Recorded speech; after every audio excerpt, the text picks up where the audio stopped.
dalam lindungan Allah. Orang yang duduk dalam lindungan yang maha tinggi dan bermalam dalam naungan yang maha kuasa akan berkata kepada Tuhan, tempat perlindunganku dan kubu pertahananku, Allahku yang kupercayai. Sungguh, dialah yang akan melepaskan engkau dari jerat penangkap burung, dari penyakit sampar yang busuk. Dengan kepaknya ia akan menundungi engkau, di bawah sayapnya engkau akan berlindung. Kesetiaannya ialah perisai dan pagar tembok. Engkau tak usah takut terhadap kedahsyatan malam, terhadap panah yang terbang di waktu siang, terhadap penyakit sampar yang berjalan dalam gelap, terhadap penyakit penular yang mengamuk di waktu petang. Walau 1.000 orang rebah di sisimu dan 10.000 di sebelah kananmu, tetapi itu tidak akan menimpamu. Engkau hanya menontonnya dengan matamu sendiri dan melihat pembalasan terhadap orang-orang fasik. Sebab Tuhan ialah tempat perlindunganmu, yang maha tinggi telah kau buat tempat perteduhanmu. Malapetaka tidak akan menimpa kamu, dan tulah tidak akan mendekat kepada kemahmu. Sebab malaikat-malaikatnya akan diperintahkannya kepadamu untuk menjaga engkau di segala jalanmu. Mereka akan menatang engkau di atas tangannya, supaya kakimu jangan terantuk pada batu. Singa dan ular tedung akan kau langkahi, engkau akan menginjak anak singa dan ular naga. Sungguh, hatinya melekat kepadaku, maka aku akan meluputkannya. Aku akan membentenginya sebab ia mengenal namaku. Bila ia berseru kepadaku, aku akan menjawab. Aku akan menyertai dia dalam kesesakan. Aku akan meluputkannya dan memuliakannya. Dengan panjang umur akan kukenyangkan dia, dan akan kuperlihatkan kepadanya keselamatan daripadaku. Tuhan, Shalom Bapak Ibu Saudara. Shalom. Apa kabar Bapak Ibu? Mantap, luar biasa, puji Tuhan. Katakan amin. Boleh tepuk tangan dulu yang meriah bagi Allah kita Bapak Ibu Saudara. Haleluya. Kita percaya hari ini hari yang luar biasa. Dan kita percaya waktu kita sungguh-sungguh datang di hadirat Tuhan, perkara-perkara ajaib pasti terjadi. Roh Kudus dicurahkan di tengah-tengah kita. Katakan amin. Haleluya. Saya boleh undang Bapak Ibu Saudara untuk kita boleh bangkit berdiri dulu sebentar sebelum kita memulai ibadah kita hari yang baik ini Bapak Ibu. Puji Tuhan, kita mau sama-sama masuk lebih dalam hadirat Tuhan. Namun sebelum itu Bapak Ibu Saudara, kita mau sama-sama deklarasikan Pentakosta yang ketiga terlebih dahulu. Pentakosta ketiga. Pentakosta ketiga adalah pencurahan Roh Kudus yang dahsyat di zaman ini melebihi yang terjadi di Azusa Street. Pentakosta ketiga akan mengakibatkan penuaian jiwa yang terbesar dan yang terakhir sebelum Tuhan Yesus datang kembali. Pentakosta ketiga akan membangkitkan generasi Yeremia, yaitu anak-anak muda yang dipenuhi Roh Kudus, cinta mati-matian kepada Tuhan Yesus, tidak kompromi terhadap dosa, dan akan bergerak untuk memenangkan jiwa. Pentakosta ketiga lahir di Indonesia yang bergerak ke bangsa-bangsa. Gerakan ini dari timur ke barat dan akan kembali ke Yerusalem. Pentakosta ketiga akan memberikan kuasa untuk menyelesaikan amanat agung, dan setelah itu Tuhan Yesus datang kembali. Tepuk tangan yang meriah bagi Allah kita. Haleluya. Tepuk tangan lebih meriah lagi bagi Yesus. Serahkan haleluya. Haleluya. Haleluya. Hari ini kami datang di hadirat kudus-Mu ya Tuhan.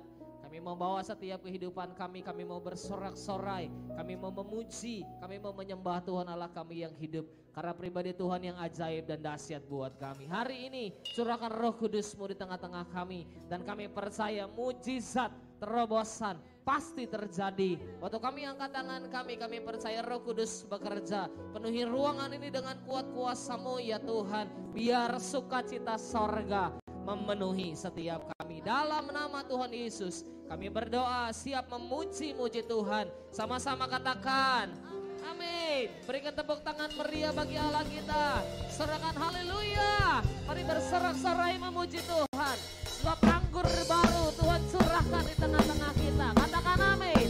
Tepuk tangan sama-sama ya. Yuk katakan sama-sama. Roh Kudus, Roh Kudus tercurah di tempat ini. Urapannya yang ajaib memulihkan umatnya.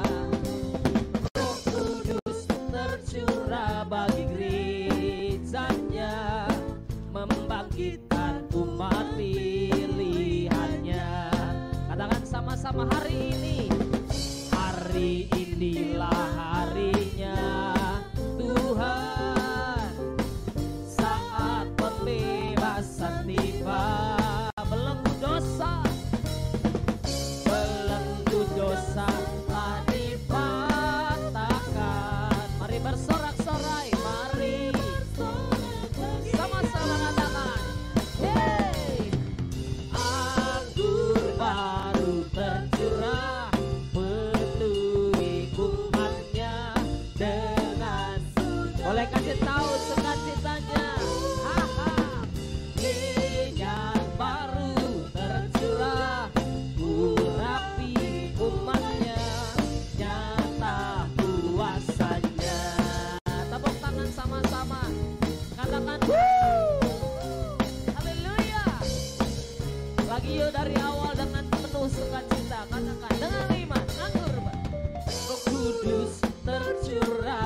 tempat ini. Urapan Tuhan ajaib, yes, memulihkan umatnya. Roh Kudus tercurah bagi gerejanya, membangkitkan umat pilihannya. Hari ini harinya Tuhan, kasih tahu kanan kiri Bapak Ibu. Yes, amin. Saat pembebasan tiba. Oh, oh. Belenggu rasa tak dipatahkan. Bersorak-sorai, mari bersorak bagi Dia. Hey, anggur baru tercurah, penuhi umatnya dengan sukacita. Oh, oh, minyak baru tercurah, urapi umatnya. Nyata lagi, anggur baru tercurah, anggur baru tercurah, penuhi umatnya dengan sukacita. Minyak baru tercurah, urapi umatnya, nyata kuasanya. Lagi sama-sama. Anggur baru tercurah, penuhi umatnya dengan sukacita. Minyak baru tercurah, urapi umatnya, nyata kuasanya. Oh, oh, nyata kuasanya. Boleh angkat tangan dua-dua sama-sama katakan, nyata kuasanya. Serahkan, katakan haleluya, haleluya. Yesus dahsyat, Dia ajaib, perbuatannya dahsyat di tengah kita. Biarlah rohmu menyala-nyala dan layanilah. Biarlah rohmu menyala-nyala. Lagi katakan sama-sama. Biarlah rohmu menyala-nyala dan layanilah. Biarlah rohmu menyala-nyala dan layanilah Tuhan. Tak ada banyak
tahu kanan kiri Bapak Ibu Saudara bilang gini, biarlah roh kita menyala-nyala dan terus layani Tuhan. Katakan amin. Haleluya. Shalom saudara, saya percaya hari ini kita semua dalam keadaan yang baik dan luar biasa. Voice of Pentecost kali ini akan mempelajari bahwa baptisan Roh Kudus itu sangat penting. Jika kita berbicara tentang identitas insan Pentakosta, maka pengajaran yang paling sentral adalah baptisan Roh Kudus. Ini merupakan hal yang menarik dan juga sangat penting untuk disimak. Karena baptisan Roh Kudus bukan saja sangat penting bagi pertumbuhan iman kita, tetapi juga sangat penting untuk menggenapi amanat agung Tuhan Yesus. Dalam pengakuan iman GBI, disebutkan bahwa baptisan Roh Kudus adalah karunia Tuhan untuk semua orang yang telah disucikan hatinya. Tanda awal baptisan Roh Kudus adalah berkata-kata dengan bahasa roh sebagaimana diilhamkan oleh Roh Kudus. Baptisan Roh Kudus yang dimaksud adalah pengalaman dipenuhi oleh Roh Kudus setelah seseorang lahir baru atau menerima keselamatan seperti yang dialami oleh para murid-murid Yesus. Berbahasa roh adalah tanda awal seseorang dibaptis Roh Kudus. Ini adalah pemberian dari Bapa kepada setiap orang yang percaya yang mau dan membuka hatinya. Kenapa penting untuk orang percaya mengalami baptisan Roh Kudus? Karena ada dua manfaat utama yang dapat dirasakan, yaitu yang pertama, kita akan hidup semakin intim dengan Bapa dan menjadi kuat di dalam Dia. Bahasa roh adalah pemberian dari Bapa agar kita bisa lebih intim di dalam persekutuan dengannya. Di dalam Roma 8 ayat 26, Paulus berkata bahwa roh membantu di dalam kelemahan kita berdoa. Ketika kita berdoa dengan akal budi, mungkin ada hal-hal yang tidak terucap atau keluhan-keluhan yang tidak tersampaikan. Nah, berbahasa roh mengeluarkan keluhan-keluhan terdalam kepada Bapa secara langsung. Bukankah ini sebuah persekutuan yang indah? Berbahasa roh juga penting di dalam membangun kekuatan rohani kita. Di dalam 1 Korintus 14 ayat 4 dikatakan, siapa yang berkata-kata dengan bahasa roh, ia membangun dirinya sendiri. Berbahasa roh itu seperti membangun kekuatan rohani dari dalam, membangun iman kita. Kalau iman kita kuat, rohani kita kokoh dari dalam, maka serangan dan tekanan apapun dari luar akan sanggup kita hadapi. Seperti Paulus yang mengalami banyak tekanan dan penderitaan di dalam melayani Tuhan. Dia pernah 5 kali disesah orang Yahudi, 3 kali didera, 1 kali dilempari batu. 3 kali mengalami kapal karam bahkan terkatung-katung di lautan. Bagaimana dia bisa kuat menghadapi itu semua? Saya percaya kehidupan yang intim dengan Roh Kudus memberikan kekuatan dari dalam untuk terus melayani. Manfaat berbahasa roh yang kedua, kita mendapatkan kuasa serta keberanian untuk menginjil dan menyelesaikan amanat agung. Dalam kitab Kisah Para Rasul, ada pola yang berulang-ulang terlihat. Orang yang dipenuhi Roh Kudus diberi keberanian untuk menginjil. Dalam Kisah Para Rasul 4 ayat 8 tertulis, Petrus dalam kepenuhan Roh Kudus bersaksi dengan berani mengenai Yesus. Apa respon orang Saduki? Ayat 13 mencatat, sidang itu melihat keberanian Petrus dan Yohanes. Sesudah insiden di sidang itu, para murid berkumpul untuk berdoa. Dan Kisah Para Rasul 4 ayat 31 mencatat, mereka semua penuh dengan Roh Kudus, lalu mereka memberitakan firman Allah dengan berani. Wow, para murid yang dipenuhi Roh Kudus bukan saja diberi kuasa untuk melakukan tanda dan mujizat, tetapi diberi keberanian untuk memberitakan firman Allah. Keberanian dari Roh Kuduslah yang kita perlukan untuk menyelesaikan amanat agung di era Pentakosta ketiga ini. Roh Kudus punya kuasa yang besar dalam hidup kita. Yesus sendiri memberi peringatan keras kepada mereka yang menghujat Roh Kudus di Matius 12 ayat 32. Kata menghujat di sini memiliki arti sempit dan arti luas. Dalam arti sempit, orang-orang ini digambarkan sebagai mereka yang tidak percaya kepada kuasa Roh Kudus, sehingga di dalam hidupnya kerap merendahkan dengan kata-kata dan perbuatan. Arti luas dari menghujat adalah saat seseorang menolak karya Roh Kudus dalam hidupnya. Dia mungkin melihat tanda dan mujizat dilakukan, pemberitaan Injil diberikan, tetapi hatinya terus-menerus menolak suara Roh Kudus yang lembut. Sampai pada akhir hidupnya, dia menolak keselamatan dan tidak dapat diampuni lagi. Jangan sampai kita mendukakan Roh Kudus, apalagi menghujatnya. Mungkin ada saudara yang bertanya, bagaimana caranya agar saya bisa dibaptis Roh Kudus dan mendapatkan karunia berbahasa roh? Caranya adalah dengan meminta kepada Bapa yang baik. Yesus berkata, jika kamu yang jahat tahu memberi pemberian yang baik kepada anak-anakmu, apalagi Bapamu yang di sorga, Ia akan memberikan Roh Kudus kepada mereka yang meminta kepadanya. Sembari menantikan baptisan Roh Kudus, jangan pasif, tetapi teruslah berdoa, memuji, dan menyembah Tuhan dengan akal budi kita. Bapa pasti akan memberikan karunia Roh Kudus-Nya pada waktunya. Jadi, setelah mempelajari semua ini, pertanyaannya bukan haruskah kita dibaptis Roh Kudus, tetapi maukah kita dibaptis Roh Kudus? Mari terus bangun roh kita, buka hati kita sehingga kita dipenuhi Roh Kudus. Roh Kudus akan menguatkan kita dan memberi kita keberanian untuk menyelesaikan amanat agung di era Pentakosta ketiga. Saudara, untuk penjelasan lebih lengkapnya dari tim teologi kami, jangan lupa buka link yang ada di atas atau scan QR Code yang tersedia. Tuhan Yesus memberkati.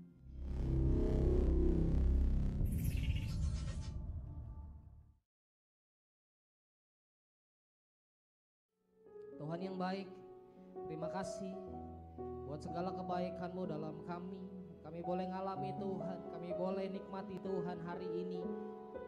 Terima kasih untuk penyertaan-Mu, kebaikan-Mu, anugerah-Mu. Terima kasih banyak Tuhan buat segala sesuatu yang Tuhan lakukan dalam kami.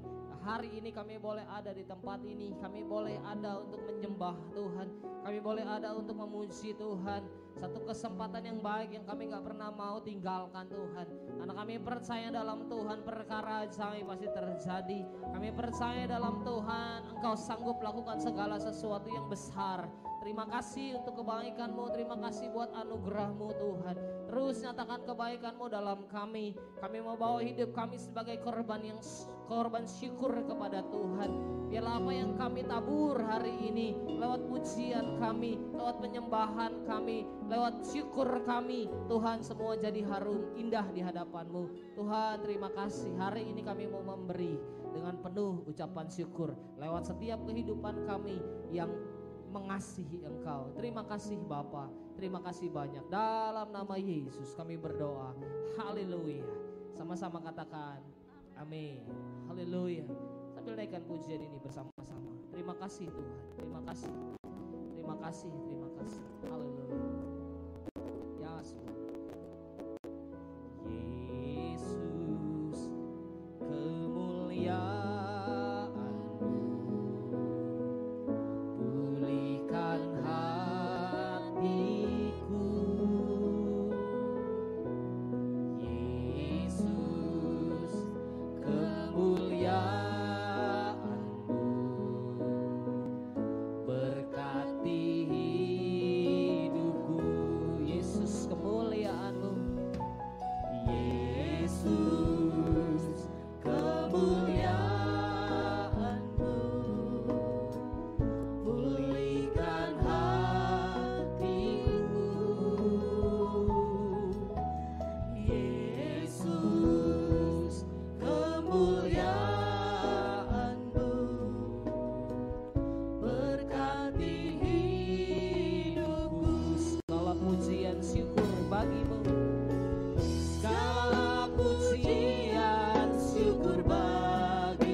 Setiap kami segala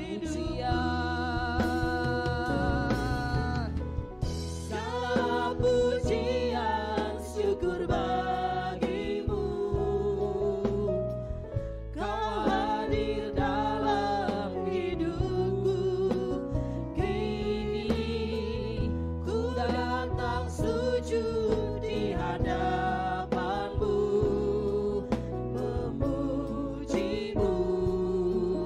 Menyembah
musik mainkan pujian ini. Mari sembah Tuhan sama-sama. Haleluya. Oh rabaya karala barala barala baya barala barala barala barala barala barala barala barala baya namo. Biar segala pujian, hormat, syukur hanya bagi nama Tuhan. Engkau pribadi yang kami andalkan, pribadi yang kami percaya, pribadi yang dahsyat, Kau segalanya Tuhan.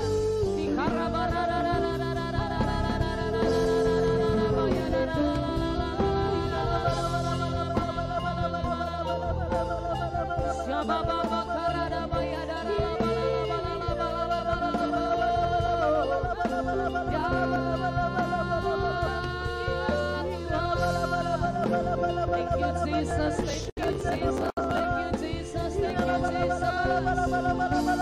Memuji menyembahmu Tuhan. Yuk lebih lagi sama-sama. Segala pujian syukur bagi nama Tuhan. Oh segala pujian syukur bagimu. Kau hadir dalam hidup ini. Ku datang sujud di hadapanmu, memujimu, menyembahmu, oh Yesus, ku memujimu, menyembahmu Tuhan, memujimu, menyembahmu Yesus, ku memuji Engkau, memujimu, menyembahmu Yesus, ku menyembahmu.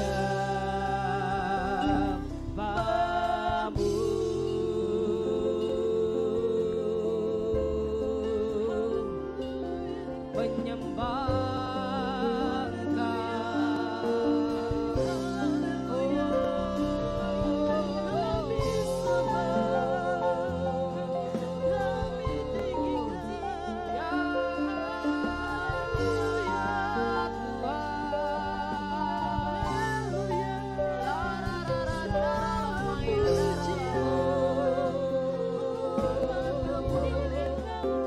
satu pribadi yang senantiasa kami mau tinggikan, kami mau sembah, kami mau muliakan dalam setiap kehidupan kami. Hanya Yesus Tuhan, Raja di atas segala raja. Hanya Engkau ya Tuhan, ya Tuhan, ya Tuhan, ya Tuhan.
Tuhan, katakan.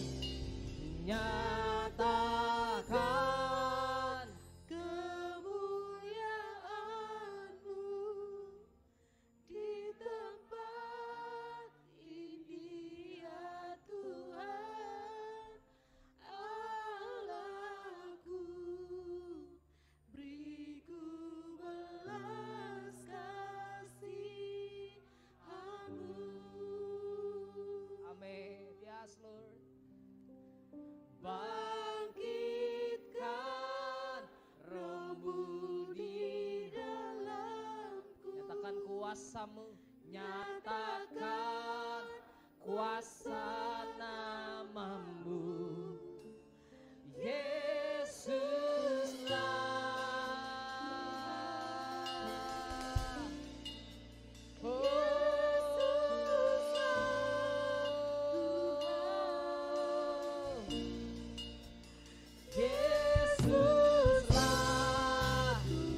Boleh kita bangkit diri sama-sama Bapak Ibu Saudara.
sungguh-sungguh Bapak Ibu Saudara untuk siap terima firman Tuhan hari ini. Bangkitkan Roh-Mu di dalamku, nyatakan kuasa nama-Mu, Yesuslah. Haleluya, Yesuslah Tuhan, Yesuslah, Yesuslah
Shalom saudara.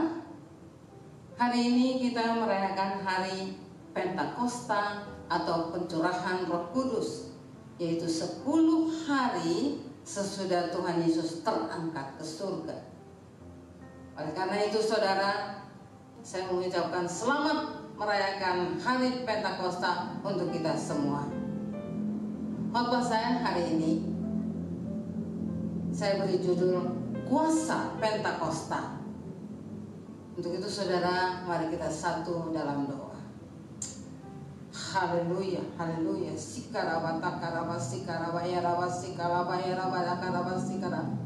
Bapa, kami sungguh mengucap syukur Engkau Allah yang sungguh dahsyat, ajaib dan heran. Kami boleh merayakan perayaan hari Pentakosta di hari ini oleh karena kasih Tuhan. Kami mengucap syukur hadirat Tuhan yang begitu dahsyat, urapan Tuhan yang begitu luar biasa bagi kami. Kami percaya semuanya karena cinta Tuhan bagi kami. Berkati kami saat ini Bapa. Kami beribadah di hari Minggu ini. Kuatkan teguhkan kami. Hadirat Tuhan ada di tempat ini. Terpujilah Bapa. Di dalam nama Tuhan Yesus kami berdoa dan mengucap syukur. Haleluya. Amin. Saudara, apakah kita benar sudah menikmati atau mengalami Pentakosta atau pencurahan Roh Kudus? Mari kita napak tilas atau mengenang kembali peristiwa yang pernah terjadi di Yerusalem pada saat itu, yaitu sebelum apa yang terjadi dari segala yang Yesus lewati hingga dia boleh naik atau terangkat ke surga. Yesus pernah berbicara, yang mengumpulkan para murid-muridnya dan berkata kepada mereka bahwa mereka akan menerima janji Bapa. Saudara, Pentakosta adalah Allah yang bergerak dalam kita, dan ada 4 hal yang perlu kita pahami. Yang pertama, bahwa Pentakosta adalah suatu ketetapan Allah, sehingga hal itu pasti terjadi dengan cara Allah sendiri. Mari kita sama-sama membuka dan membaca daripada Injil Yohanes pasal yang ke-14 pada ayat 16. Yesus berkata, "Aku akan minta kepada Bapa, dan Ia akan memberikan kepadamu seorang penolong yang lain, supaya Ia menyertai kamu selama-lamanya." Dan dalam ayat yang ke-26 pada pasal yang sama, Yesus kembali menegaskan bahwa penghibur, yaitu Roh Kudus, yang akan diutus oleh Bapa dalam namaku, Dialah yang akan datang mengajarkan segala sesuatu kepadamu dan akan mengingatkan kamu akan semua yang telah kukatakan kepadamu. Saudara yang kekasih, Yesus kembali mengingatkan dan menegaskan kepada para murid sebelum Ia meninggalkan mereka untuk terangkat ke surga. Kita akan baca bersama-sama dari Kisah Rasul pasal yang pertama ayat 4 dan ke-5. Yesus berkata kepada para murid-murid sebelum Dia meninggalkan mereka, "Telah kamu dengar daripadaku, sebab Yohanes membaptis dengan air, tetapi tidak lama lagi kamu akan dibaptis dengan Roh Kudus." Haleluya. Suatu kebanggaan yang luar biasa bahwa para murid-murid menyaksikan Yesus naik atau terangkat ke surga, dan ini mereka memperoleh satu konfirmasi tepat sebelum Dia terangkat ke surga, supaya mereka menantikan janji Bapa sebagai ketetapan bagi mereka. Hal yang kedua, saudara, Pentakosta adalah janji penyertaan Allah bagi kita semua umatnya. Artinya saat Roh Kudus ada di dalam kita, Dia akan selalu menyertai kita dan akan diam di dalam kita. Artinya saat kita menerima Roh Kudus, Tuhan tetap ada dan berdiam di dalam kita dan bermanifestasi dalam hidup kita. Kita tidak perlu takut khawatir akan hidup. Ini penyertaan Tuhan yang ajaib bagi kita. Namun saudara, kondisi para murid masih berada dalam berbagai tanya. Mereka mulai mengambil keputusan untuk kembali ke profesi mereka yang semula, yaitu menjadi nelayan. Karena apa yang akan terjadi, Yesus yang mereka andalkan selama ini telah tiada. Dia telah terangkat ke surga. Tetapi hanya satu ketaatan yang mereka lakukan. Mereka berkumpul dan tetap berdoa, karena Yesus berkata bahwa mereka akan menerima janji Bapa. Apa yang terjadi saudara? 10 hari kemudian, suatu peristiwa yang sangat luar biasa terjadi. Peristiwa yang spektakuler terjadi di kota Yerusalem di saat para murid-murid sedang berkumpul berdoa. Tiba-tiba turunlah dari langit suatu bunyi seperti angin yang keras memenuhi seluruh rumah, dan tampak seperti lidah-lidah api, bernyala api yang bertebaran dan hinggap pada mereka, dan penuhlah mereka dengan Roh Kudus, dan mereka mulai berkata-kata dengan bahasa-bahasa lain seperti yang diberikan Roh itu kepada mereka. Hal ini kita baca di dalam Kisah Rasul pasalnya yang kedua ayat 1 sampai dengan ayatnya yang keempat. Keadaan ini tidak terjadi di malam hari atau di suatu tempat yang tersembunyi, tetapi terjadinya pada siang hari di tengah-tengah kota dan disaksikan oleh banyak orang, sehingga banyak di antara orang-orang yang melihat dan mendengar, mereka menyaksikannya dan mereka menginterpretasi dengan cara mereka. Inilah saatnya di mana Allah mendemonstrasikan kuasa kebesarannya di tengah dunia yang tidak percaya dan menolak Yesus sebagai Allah, supaya dunia tahu dan mengerti bahwa Yesus adalah anak Allah yang berkuasa. Mari kita melihat hal itu dalam Injil Yohanes pasal yang ke-14 ayat 17b.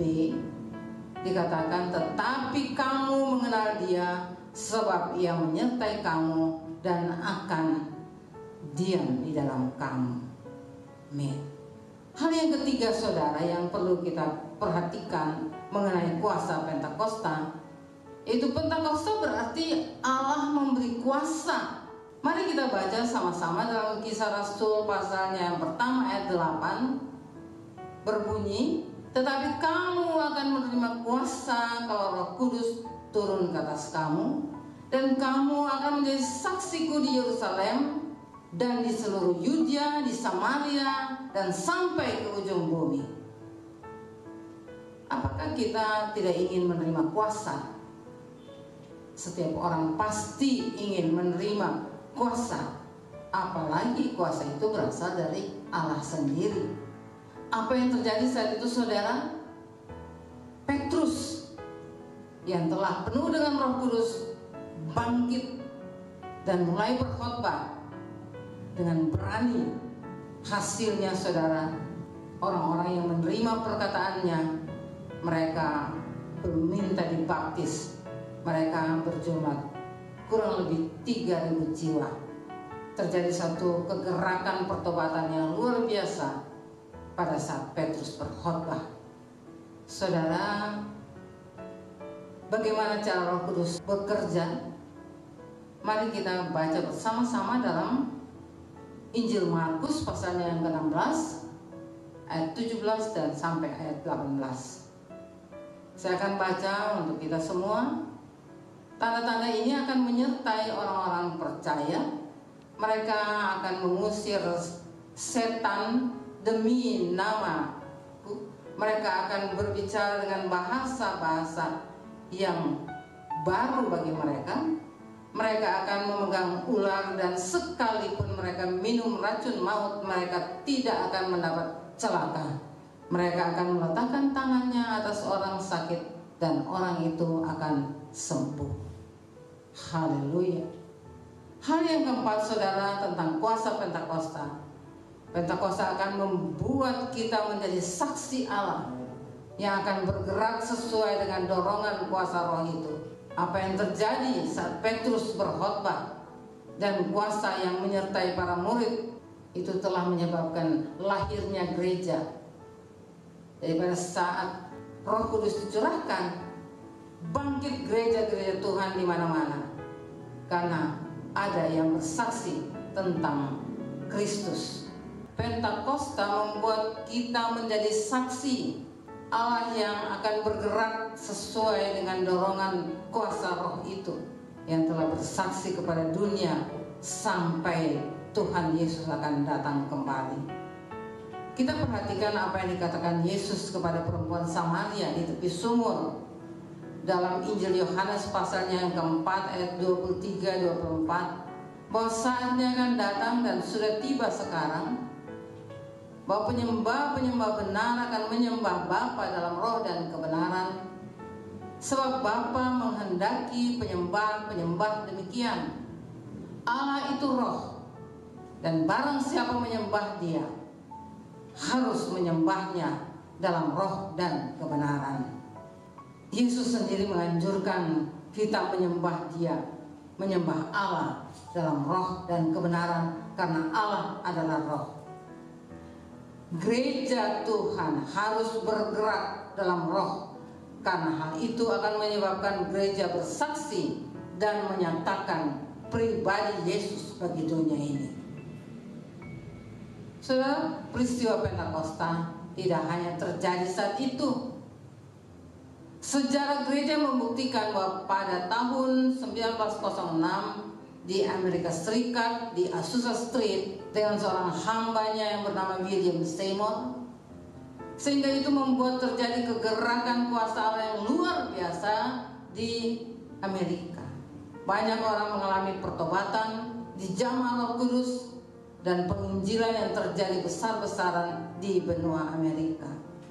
Saudara, Tuhan juga berkenan Pentakosta ketiga lahir di Indonesia sesuai dengan visi yang diterima oleh Gembala Sidang kita, Dr. Insinyur Niko Nyoto Raharjo. Inilah waktunya kita berada dalam era Pentakosta ketiga, dan kita juga sedang berada di akhir zaman. Oleh karena itu, tugas kita adalah menyelesaikan amanat agung dan memulihkan dunia dengan apa yang Tuhan inginkan bagi kita. Dalam Injil Matius pasalnya yang ke-28 ayat 19-20, itu adalah amanat agung yang harus kita lakukan. Saudara yang Tuhan kasihi, walaupun telah banyak kenyataan dan berbagai kesaksian mengenai kuasa Pentakosta atau kuasa Roh Kudus, namun sampai saat ini masih banyak di antara gereja Tuhan, umat Allah, orang Kristen yang belum dapat memahami kehadiran Tuhan dalam roh. Seringkali tanpa sadar kita menolak memanifestasi Roh Kudus, bahkan sering menghakimi saudara-saudara kita yang bergerak dengan kekuatan kuasa Roh Kudus. Saya punya satu kesaksian, saudara, kesaksian pribadi mengenai Roh Kudus. Terpuji Tuhan, saya punya 3 orang anak, saudara, dan anak-anak saya bersyukur bahwa mereka bertobat pada saat mereka masih dalam usia remaja. 2 orang SMA dan 1 yang masih SMP kelas 3. Dan setelah mereka dibaptis secara diam-diam, saya tidak tahu, mereka selalu berdoa dalam bahasa roh. Dan hal ini sangat mengganggu saya. Beberapa kali saya mencoba untuk meminta anak saya, kamu stop, tidak boleh berdoa dengan bahasa-bahasa yang tidak dimengerti. Tapi dia tetap tenang dan melakukan semuanya itu. Dan mereka sungguh-sungguh berdoa untuk saya dan suami saya Sehingga pada satu saat beberapa waktu kita juga menyerahkan diri untuk dibaptis. Walaupun saat itu kita agak tidak nyaman karena kita adalah anggota gereja yang aktif, gereja Protestan. Tapi pada akhirnya saya dan beberapa teman-teman kita minta untuk dibaptis, tetapi dengan syarat harus baptis pada malam hari dan tidak boleh diketahui oleh seorang pun. Itu semua karena kita malu meninggalkan gereja lama kita. Dan setelah kita dibaptis oleh hamba Tuhan Pendeta Chris Manusama di Ambon, beliau hanya mengatakan, puji Tuhan, ibu-ibu silakan mengalir saja. Itu saja yang menjadi pesan. Dan kita tidak mengerti apa-apa tentang hal itu, tapi hal yang sangat menyenangkan yaitu khotbah-khotbah yang kita dengar saat itu sangat menjadi berkat bagi kita. Cuma masih tetap saya dan teman-teman saya masih belum bisa menerima bahasa roh, karena kami menganggap bahwa berdoa dengan bahasa itu seperti kata-kata yang sembarangan keluar. Sehingga beberapa bulan kemudian ada hamba Tuhan yang diundang untuk melakukan semacam KKR di Ambon. Beliau itu adalah rektor dari STT Tawamangu. Hambanya bernama Pak Sem Sokota dan istri tiba di Ambon. Dan sahabat saya kenal beliau secara pribadi. Pada akhirnya, pada waktu beliau dan istrinya tiba di Ambon, kami mengundang mereka untuk makan malam dan ingin berdiskusi, bertanya tentang beberapa hal. Nah, setelah makan malam, kami berbicara tentang masalah-masalah rohani, masalah iman. Dan dia sangat bersyukur, gembira, karena dia mendengar bahwa saya dan teman saya, kami telah dibaptis selam. Tapi kami menyatakan bahwa kami sangat heran dan tidak bisa menerima doa dengan kata-kata yang sembarangan yang kita tidak bisa mengerti. Pada waktu kita mengatakan hal itu kepada beliau sangat terkejut dan berkata dengan tegas, kalian terlalu mengandalkan pikiran kalian. Kalian harus mengerti bahwa Allah itu jauh lebih hebat, lebih tinggi dan melakukan segala sesuatu. Supaya kalian tahu bahwa bahasa yang kalian katakan sembarangan itu adalah bahasa yang berasal daripada Allah sendiri. Itu bahasa yang diberikan oleh Allah untuk menggerakkan pikiran. Dia memberikan beberapa ayat-ayat firman Tuhan untuk menguatkan dan menjelaskan hal-hal itu kepada kami. Dan satu hal yang dia katakan dan membuat kami sangat terkejut, terpukau, yaitu bahwa pada saat kita berdoa dalam bahasa roh, maka doa kita itu langsung ke takhta Allah. Tidak ada yang dapat menghalangi, karena itu adalah bahasa daripada Allah sendiri yang Allah berikan kepada setiap orang yang dia perkenan. Kami menjadi malu, kami menjadi terkejut, kami menjadi merasa salah dan berdosa. Tapi saat itu beliau menantang kami, apakah kalian ingin menerima bahasa roh? Kami bilang kami mau, tapi bagaimana caranya? Kami tidak bisa, kami tidak tahu bagaimana, dan mungkin saat ini Allah telah marah kepada kami. Tapi dia mengatakan, malam ini juga kalian akan menerimanya.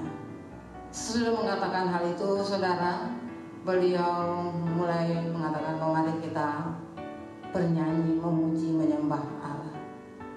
Ada seorang anak muda yang memainkan gitar, dan kami bersama-sama berempat, beliau dengan istri, anak, dan saya dengan teman saya, kami berlima, kami mulai bernyanyi.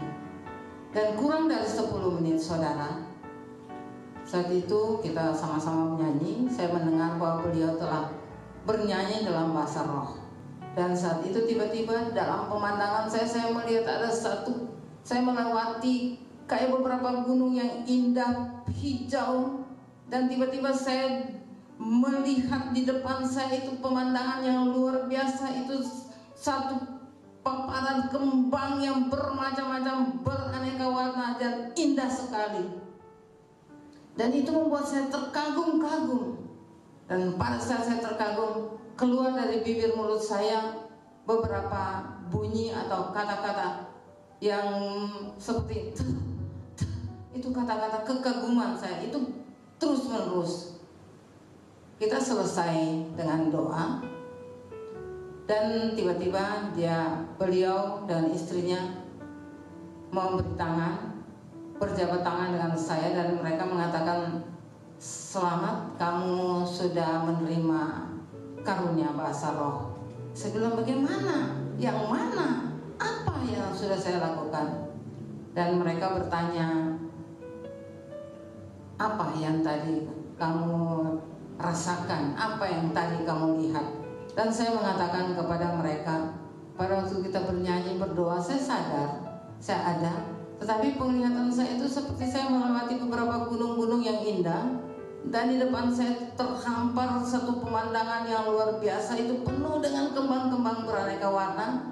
Dan karena saya kagum terhadap pandangan saya itu, maka keluar dari bibir mulut saya kata-kata yang tadi saya lakukan, yang saya katakan. Dan mereka bilang, hamba Tuhan mengatakan bahwa itu adalah lawatan Allah. Roh Kudus telah kamu terima. Biasanya seperti bayi yang baru lahir dan dia tidak bisa berbicara, dia hanya mengeluarkan bunyi-bunyi saja. Tapi lama-kelamaan bunyi itu akan berubah dan itu akan menjadi kata-kata, karena itulah yang Tuhan Allah berikan dan dia sendiri akan menyempurnakannya kepada kita. Saudara, kami sangat gembira pada saat itu, puji Tuhan. Dan di samping mendapat karunia Roh Kudus, kami menerima penjelasan yang luar biasa tentang apa itu Pentakosta, apa itu pencurahan Roh Kudus. Nah, saudara yang Tuhan Yesus kasihi, bagaimana caranya kita membuat supaya Roh Kudus tetap ada dan hidup di dalam diri kita? Kita harus mengaktifkan Roh Kudus, karena dia adalah pribadi Allah sendiri. Oleh karena itu, mari kita harus terus-menerus berdoa. Kita harus membaca firman Tuhan setiap hari, saudara.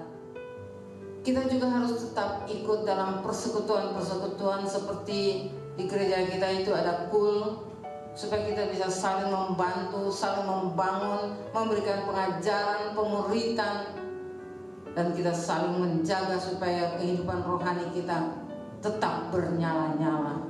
Dan hal yang berikut, saudara, kita harus tetap merespon Roh Kudus yang selalu berbicara dalam hati kita, supaya hati kita terjaga daripada hal-hal yang jahat yang iblis taruh dalam pikiran kita, seperti kecemburuan, iri hati, marah, kecewa, dan juga berbagai kepahitan yang kita alami.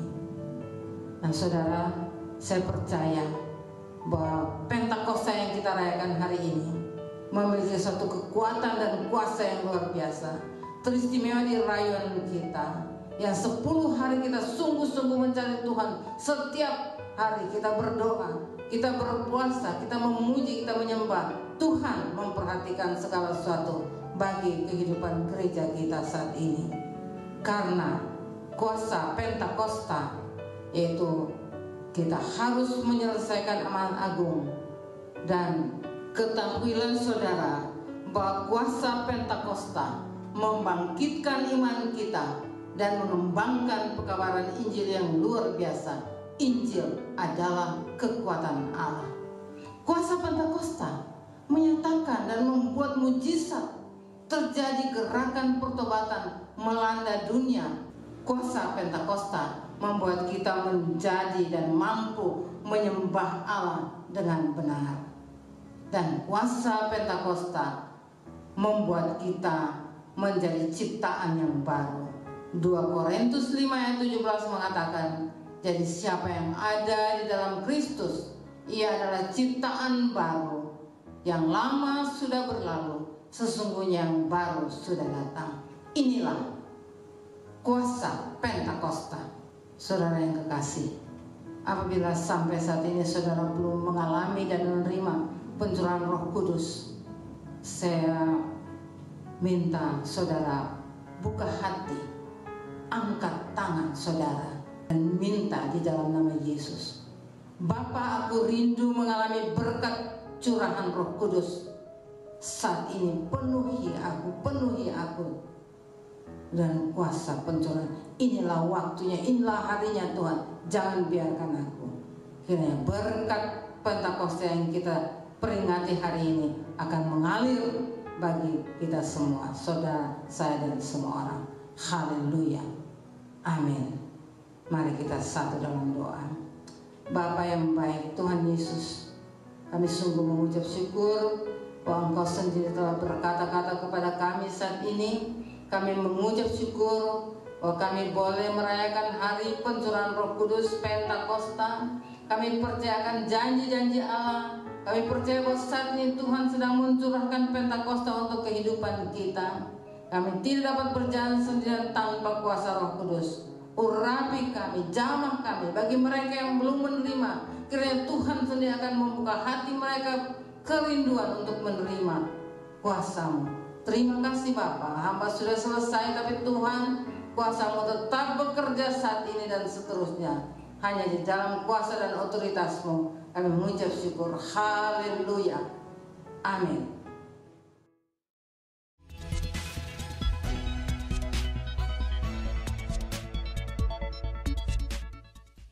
Shalom Bapak Ibu dan teman-teman sekalian. Saya akan menyampaikan informasi dari Rayon 1G. Bagi Bapak Ibu yang belum mengetahui, Rayon kita yaitu Rayon 1G sudah memiliki mobile apps atau aplikasi yang dapat diinstal di smartphone, baik di Android phone atau iOS phone. Untuk yang belum menginstal aplikasi GB Rayon 1G, dapat mendownload di Play Store bagi yang menggunakan smartphone Android atau di App Store bagi yang menggunakan smartphone iOS dengan mengetik di mesin pencarian GBI Rayon 1G. Di dalam aplikasi GBI Rayon 1G, Bapak Ibu bisa banyak mendapatkan berbagai informasi dan manfaat. Contoh informasinya adalah Bapak Ibu bisa mengetahui visi dan misi Rayon kita, perjalanan Rayon kita dari awal sampai terbentuknya Rayon 1G, struktur dan cabang-cabang Rayon kita yang tersebar baik di Jakarta Timur dan Pusat, Depok, Kalimantan Barat, Bali, dan Manado. Bapak Ibu juga dapat mengetahui kontak person dan alamat dari setiap cabang GBI Rayon 1G. Dan terdapat juga informasi mengenai kontak person KUL. Jadi, Bapak Ibu yang belum tergabung dalam KUL dan rindu untuk bergabung, dapat menghubungi kontak person yang tersedia di aplikasi GBI Rayon 1G. Salah satu manfaat yang akan diperoleh bagi Bapak Ibu yang belum terregistrasi atau terdaftar di cabang, dapat melakukan registrasi di aplikasi GBI Rayon 1G yang akan diarahkan sesuai dengan cabang Bapak Ibu berada. Bapak Ibu juga dapat mengikuti program pembacaan Alkitab bersama-sama yang sudah di-set up atau di-schedule di aplikasi GBI Rayon 1G. Dan masih ada lagi beberapa informasi dan manfaat yang diperoleh apabila Bapak Ibu menginstal aplikasi GBI Rayon 1G. Bagi Bapak Ibu yang butuh informasi tambahan mengenai aplikasi GBI Rayon 1G, jangan ragu untuk bertanya ke pekerja setempat yang akan membantu Bapak Ibu. Sekian pengumuman untuk GBI Rayon 1G. Tuhan Yesus memberkati.